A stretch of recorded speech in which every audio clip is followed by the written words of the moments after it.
Panapay. Kumapa. Salamat sa inyo. Gusto mo ulit? Pagkakataon nyo, praise the Lord! Kayo po niya topic doon ako ipabalon. Yan na lang na mo. Kaya napatay doon ka topic. Napatay titings o kaluwasan. So akong topic karon na titings. Palihog ko brad.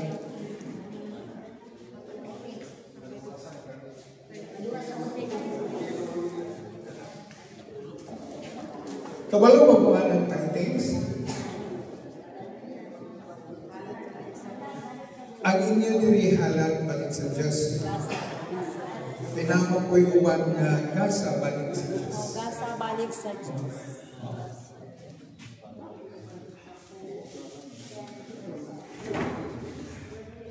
Pero ba, Brad? Ragos, ugos,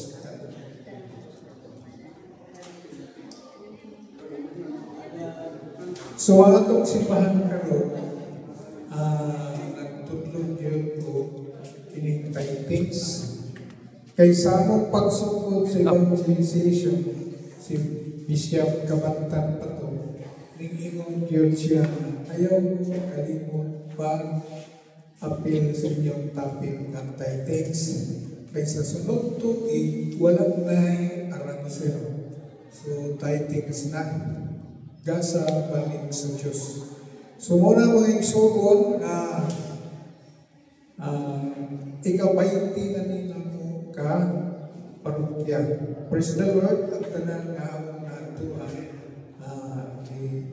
monitor ko na ko nintungkong na ko ng ilang titings. Kasabot na sila.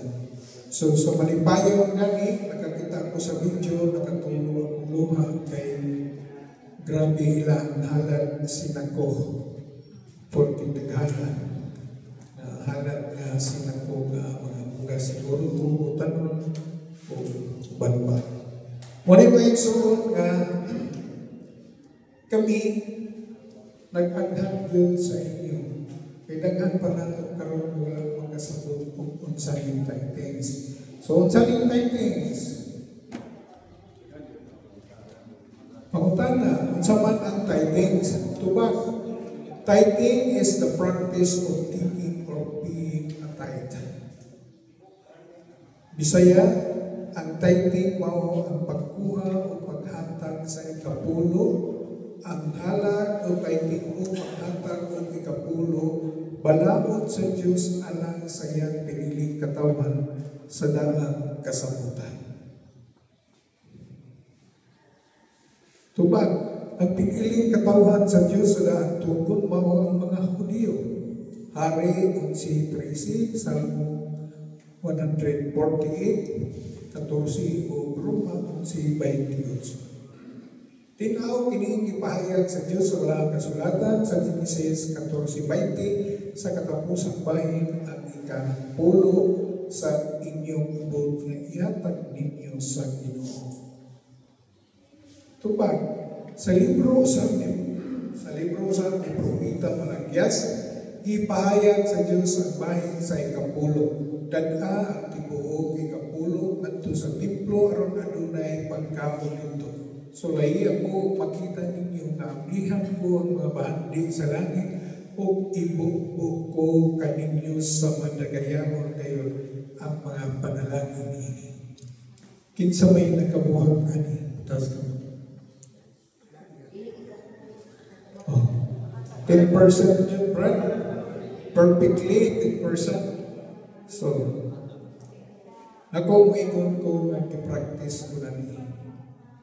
Pero sa pagkakaroon wala na, pero yan to, batanong pag-o, ako ni isulayan, tinungod kayo muna isuod, kaysa panahon na naabtan ni ko sa kawadon, ang akong asawa ng Adventista, Marian Sister sa una, nag-ingon na sa ako ang gatas ugma na lang taman sa uto. Kaya akong kamagwangan, di gatas man ako. Ang bugas, tama na lang po ugma sa buntag.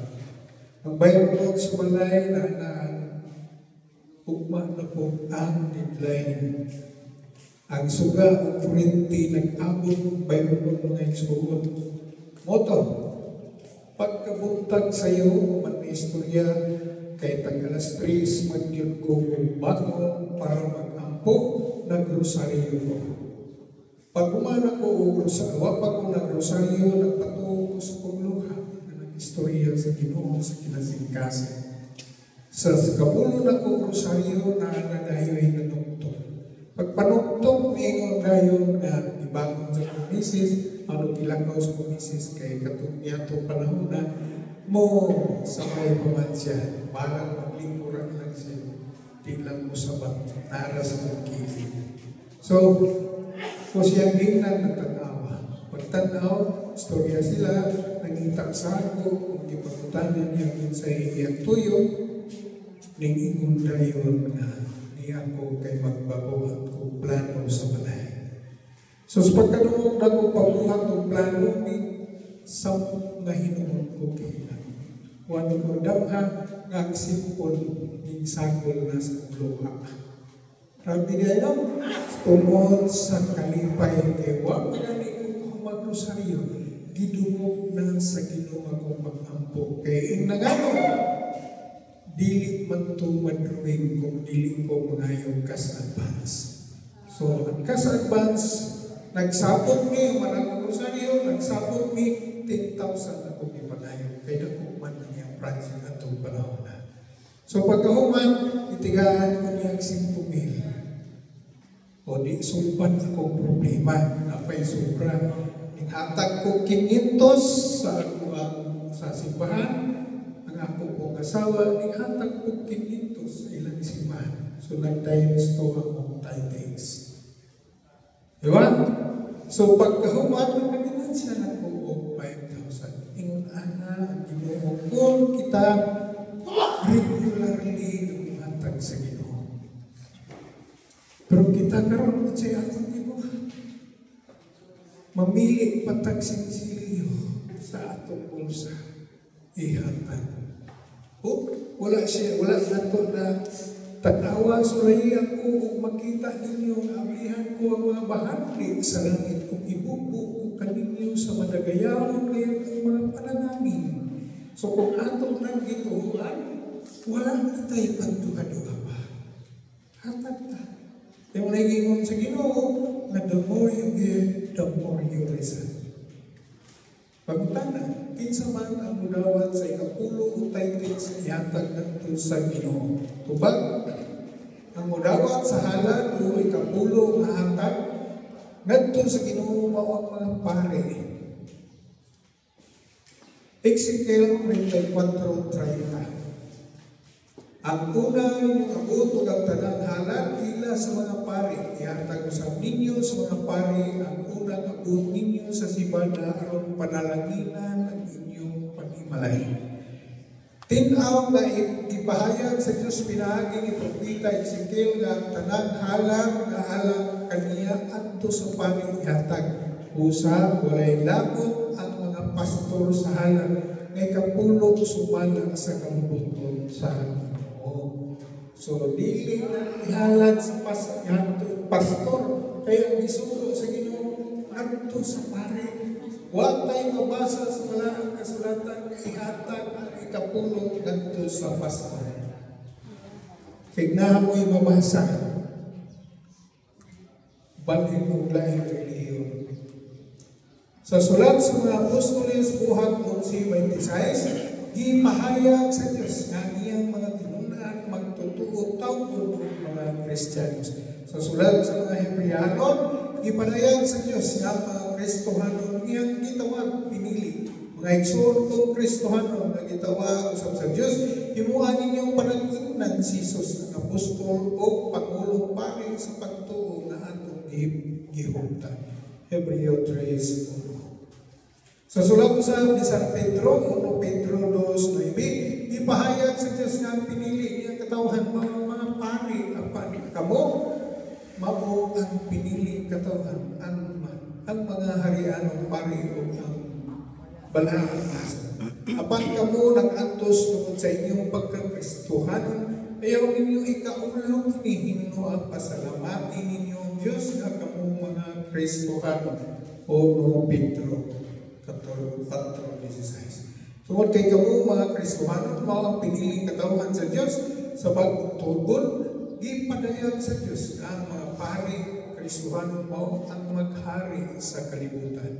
Padayag sa Diyos. Halat sumalak sa gusto. Pagutana, gipadayon pa sa Diyos sa bagong tugon, Kristohanon ang iyang balakot sa paghalag ng ikapulo, tubag sa mga Kristohanon walang nag-isugo sa Diyos ang balakot sa paghalag sa pag-agi ng ikapulo, kundi sumalak na sa gusto sa mga Kristohanon. Muna, wala na tag-required na 10%, pero kung tinuod na nahigugmat sa Ginoo, musuka pas 10% ang atong ihatag. Amen? So kung naay planters diri na nag-apil og seminar, kung naa siya napulo ka 10 pillars, ang usa na iya sa Ginoo. O naa siya 10 hectares nga yuta iyang gitapunan og tubo ang usa ka hektarya na iya sa Ginoo. Pero unsa atong gibuhat, pwede na itong dawa. Ning income tao 1 million ang gihatag 10,000 raya. Ning income tag 100,000 ang gihatag 200 raya. Tama hindi tama. Unya karon sa halad balik sa Dios ang gipangayo sa simbahan 50 pesos. Ganong gipagatan.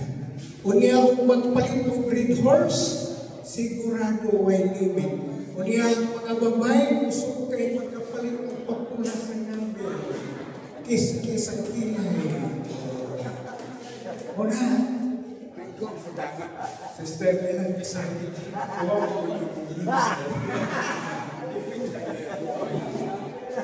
pero kung pagpanasyano, kababot kayo. Ano man patay, ay hindi mo sa Ginoo inyo pag yung gusto.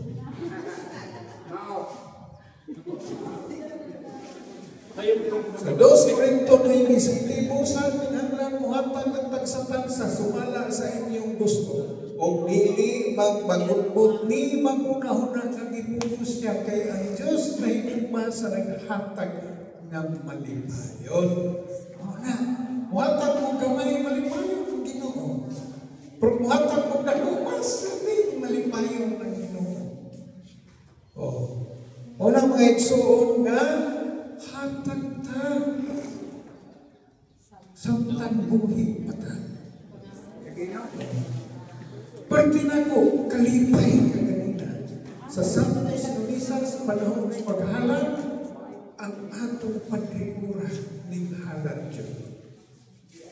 Pagkanindot, mauni ay may gutom din sa inyong parokya, ay ang inyong pari maghihatagon ang tinabangon. Amen? Kung magkriso ay ng building, tungod kayo yung pari magtinabangon. Ang usang kaparokya, gani o ang namunuan, dili maghihatagon, sigurado babalhin ang sagot nito. Busa na mong mga alaga. Sa panahon sa inyong kimi kay kamupan ang mga modelo niya. Paghanan mo niya, mayroon ba o kinikipi karon o kinangalagan karon, mayroon lang sumalan. Huwag kinaihalan. Tinawan nila, segundahan na sa katikista, di mo muhalan. Wala na katikista o alagan magaling magtiayon, magbuwang na ilang halan. Kaya pagkakita sa mga tao, waka na sila maghihatagon. Musuko na. Sa unang sulat, isang Pablo ngadto sa Korinto, ipahayag sa Dios nga ang mga Kristohanong muhatag o hinabang sumala sa iyang kinataan. 1 Korinto 16. Kunya ang resulta karon, ang atong sweldo 20,000 ang nahibilin 5,000 na. O, unsa pamahihalan sa Ginoo. So di balanse. Mao na ang resulta dito sa Malakias 11 paingon sa 10, niingon ng Ginoo sa 11, gipangawatan ninyo ako sa unsang bahin, sa ikanapulo na bahin. Mao na ang tibuok nasod o ang tibuok kalibutan, walang magmatinud-anon sa Dios, iyang gilampornas, ihatagan iyang kalamidad. Tungod na kay wata magpatinud-anon sa ikanapulo na bahin sa atong Ginoo. Sa atong paghalad alang sa Ginoo, kiauhan kita sa simbahan na muhalad o muhatag sumala sa kinataan. Sa sulat ni San Pablo, ipahayag sa Ginoo, di man nga nagpugas ng jutay, mag-ani o jutay, aban ang nagpugas ng daghan, mag-ani o sa kong daghan. 2 Korinto 9:6. Ang kasagaran nato muhalan pagkuot nato sa bulsa imbes kay nakakuot ang isa ka gatos ning bagi sa bigas na 10 pesos. Tinawa nila. Unya resulta ka ng 10 pesos times o 100 pila na ang income mo mo ana. Kay mo Ginoo kanang ka 100 ka pilo yan ihatag mo grasya. So kanang 10,000 ang atong 10 pesos atong maximum of 100 equals 1,000 pesos. Pero kung naghatag ka og 5,000 times nimo na sa 100,000, 100 pila. 5,000 times 100. Pila? Na. Unya karon mga daw kay tama dili tama. Unya pataas ka mo ang dili daw niya. Kamu kay mga daw man mo unya karon kay nasayod man mo na magihatagon di ay tagaan po sa Ginoo. Ang naghatag og dako, tigaan og dako. Ang naghatag og gamay, tigaan og gamay. Amen? Musulod mo manayong di. Kanang among gipangayo sa inyo, isang tag-5 pesos lang. May nalang na among magamit para sa among evangelization. Sa panahon nga asami na ami ikatubil. Maghatag mo din. Ang kanang inyong 5 dako na kay among kalipay, pero inyo nang himuo 1,000, mas labi ako. Kaya Ginoo na mag-igo niya ng tanan. Kaya Ginoo din magkakon. Amen? Maghatag ng Ginoo. Amin ninyo, ako, pag-abot na ko sa bus terminal gikan sa Cebu, adunay bata tulong pag-uok. Naglakaw, nangayog, kwarta sa ako. Sa kuya, ako, kanang ngayon, kay pagtanaw na ko sa lilo, kay alas 8:30 na, tinuod na yung gutom. Kay alas 8:30 naman. Ikaw, dili doon. Diri ko yung ta. Gidahan na ko sa karinderya, kay gikan mo kung sinuwa, pag may pamahaw na gano'n. Gipapili na ko sa sudan, ang mga bata doon sa ipili, ang pinakaubos sa sudan. Grabe na sa pag umano ng kao, lakaw na ko balik sa terminal, sakay na ko bus pauli sa Maraman. Ang nahitabo na napoy isang inahan na naglakaw, nagda sa iyang bata, naguyog og tulo, nangayog iyang kong kwarta, kay mong kamon. Luoy kay bata, nagtapisay. nagtabis ay. O niya pagkahuman, akong giingnan ang tindira ng akong ikanan, Sister, tagay, kung unsay pagayon, kaya po kayo. Unsay gipagayo, unsay gi-order, sama sa mga bata na iyahan gi-order na nagdugan din ka. Ito akong gibayan, nagagasto ko almost 600. Pag uli na ko diri sa Marama, pag abot na ko, nagkadawat ko 5,000. Sa Ginoo. Praise the Lord, pagpaka na ito ang Ginoo. Ingon ang hala o nagsuon, unexpected man ito. Pero ang akong lula, nagipanayawan og 50 pesos, gikan is Bugo City, paingon sa Cebu, managaw itong lalaki na mas gwapo pa sa ako, og sinina kay nakapulo, nakaslats, gipangayuan sa 50 pesos, kay pag-abot sa Mandawi City, iyang ipanyunto.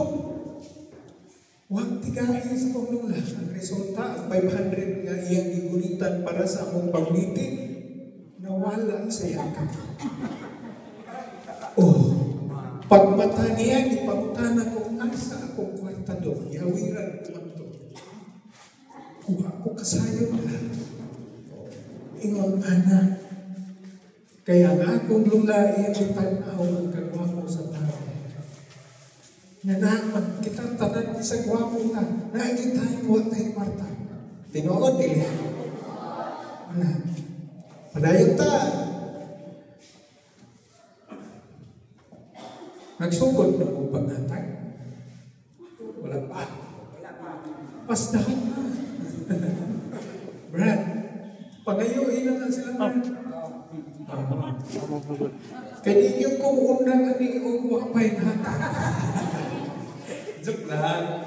Buti pa sa buong na sa ato, paghalang hindi kita magtinihin. Nawa? Aron po ang grasya ng ihatag sa Diyos kanato. Aron po ang grasya ng ihatag sa Diyos kanato. Sa panahon sa atong pagsimba, usahay, inighalang nato, dugay kayo kitang makakuot sa atong dusa. Pero piso rani ay ang ihalang. Nakaingon ang nagdala sa sudlanan sa halal, ugda ko ang ihalang kay dugay nakakuot. Pero, nagita ko niya yung piso kay base kung 5 kugis. Ang matuon. Tama, hindi tama. Muna kita sa ta. Wayon ka, Ginoo, nahigugman mo, pero dihas paghatag, di ta magyatagon. So, ang atong pagtuog sama sa panuway na nagpuro. Amen? Mag-aigsoon atong hinungnuman ng atong halal sa Ginoo para sa pagkaon sa templo sa simbahan Malakias 3:10. Buti pasabot pagkaon alang sa mga pari o sa mga tao na mitapang sa pari niya sa templo sa simbahan. Ingon man usab sa mga balayo nun, 40 tubig o uban pa. Ikaduha ang atong halal, alam mo sa igasto pagpaayo sa pagbuhat sa templo o simbahan, Hagiyo 1:4. Agayan ba nga kawo magpuyo sa anindot ng mga balay samtang guba gihapon ang inyong templo? Agayan mo dili. Share the blessings. Hatag pagmaay-naay ato. Muna'y gingon na ang dato na ginahanglan o ang pobre may ikahatag. Ang Ginoo, pwedeng na to kita pwedeng pobre. Gihatagan ta sa Ginoo, sa grasya nga ito ginahanglan, financially, busa mo hatag utang balik sa Ginoo. Mo na nang gitawag, give and take. Amen? Give and take. O di ramata mo hatag, naka-income ta sa atong basakan, naka-income ta sa atong katubhan, o di ta kahatag, mga igsuon, bawi ko na sa Ginoo. Unsawang pagbawi sa Ginoo, pinaagi, rausap, sa atong pamilya. Wa pa mo masayon sa diha ka ikaw nagka-income, wa ka makahatag sa Ginoo, kalit lang ka disgrasya imong anak. Kalit lang gidinggi imong anak. Nahurot ang imong kwarta, bayad sa mao. Hitabo. Pero kung imong gihatag sa Ginoo ang para sa Ginoo, protektahan ta niya kay siya nagdaan ang nag-estudya nga ang imong mga tanong. Kung ikaw naghatag, protektahan niya. O kita usahan, protektahan gani niya mga tanong. How much more kita? Now we are the image of God. Amen? Ikatulo, ang atong halan alam usab sa atong mga kaigsuonan ng mga kabos. Mauna maghatag-tag donation ngadto sa mga pobre. Ug naay kalamiti magpadala ta. Diba? So kita dayon mag-ipon na dayon mga simina, karsuni, sapatos, kwarta magaling magkapalintag linatag bugas tubig ipadala dito mauna ang pagtabang sa mga kabos. Amen? Sana na nagpitok-pitok na yung mata niya. Mamalandong tani mga igsoon kay siguro kitang tanan ang igog na igog kay ako naigog na ko niini. May tungod sa kwarta na hinabang sa katawhan sa Diyos dito sa ulian, buhatan ninyo ang akong gingon sa mga kaiglesia, sa kaiglesia ko kasimbahan sa Galacia. Buong ipasabot nga doon na kita'y kaakuhan sa pagtabang sa atong mga kaparian, ingon, mag-alang sa igasto sa pagpaayo, pagpabuhat, pagsimbahan, ug sa pagtabang adto sa mga pobre natin mga kaigsunan. Atong hinumduman ang ingon ni San Lucas nga mas murahan ang paghatag kaysa pagdawat. Bukat 20:35. So, kung kita di ay maghihatag kay karon maghatag man murahan kay ingon kaysa ang buha. Amen?